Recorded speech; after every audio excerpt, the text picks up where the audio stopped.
First time kong gagala mag-isa dito, so lilibot tayo. Meron din ditong Filipino restaurant. Walking distance lang dito sa akin guys. Siguro mga 3 minutes, 5 minutes lang dito sa baba. At di ako makain ng di ako makain din guys kasi ang dami ko pang food dito. Meron pa akong stir fry na natira, then chicken schnitzel, then magluto lang ako ng konting rice, depende pag gusto kong kumain ng rice. Bali yung titignan ko doon kung meron silang mga dessert like ubi cake, na gusto ko kumain ng ubi cake. Ito yung restaurant na sinasabi ko guys, Caldero Cafe.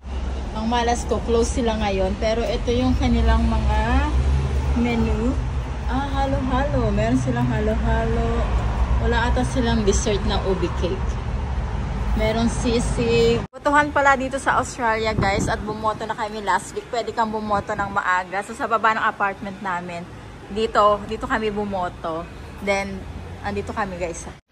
Ginabi na ako. Nilibot ko talaga yung yung shopping center.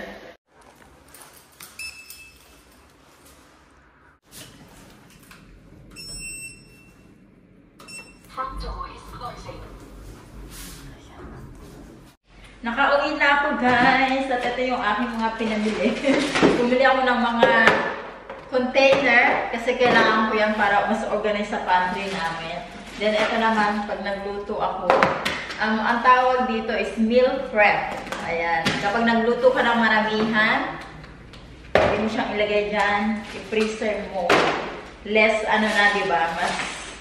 Mas sa time. Bumili ako ng mga plastic na kailangan ko. Yung mga Then, pang adobo natin, pork, belly, garlic, yan, chocolate. Chocolate na naman.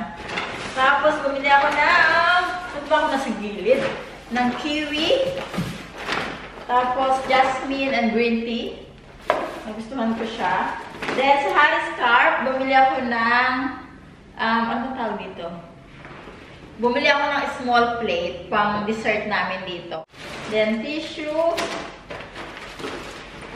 Bumili ako ng mga fly drop, foil, cream, lotion, at ito para sa salamin. Bumili ako ng cloth for the mirror. Maliit na tongs. Ano pa bang pinagili ko? Yun lang guys. And bumili ako ng small plate sa Harris Carp. Turn na siya dito sa bahay. Kaya ito na lang din yung binili ko. So, ayan. Ganito yung style niya guys. Bumili ako ng 4 lang. Tapos kapag may nakita pa ako next time na maganda-ganda. Gutom na ako guys. Hindi talaga ako kumain. And yung restaurant na na Filipino dito sa street namin sa baba is sarado. Sarado siya guys. Mamaya ko na ito aayusin. Ba't ilagay ko na sa fridge? Yung mga kailangan ilagay sa fridge.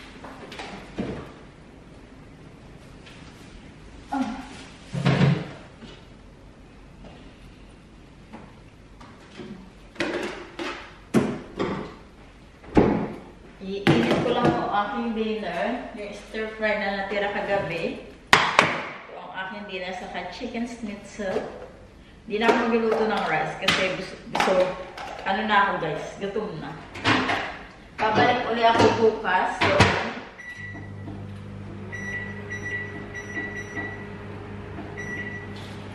Okay, so that's it for today's video guys. Maraming salamat sa panonood. Update for my life. So, chicken schnitzel guys. Ayan, aking dinner.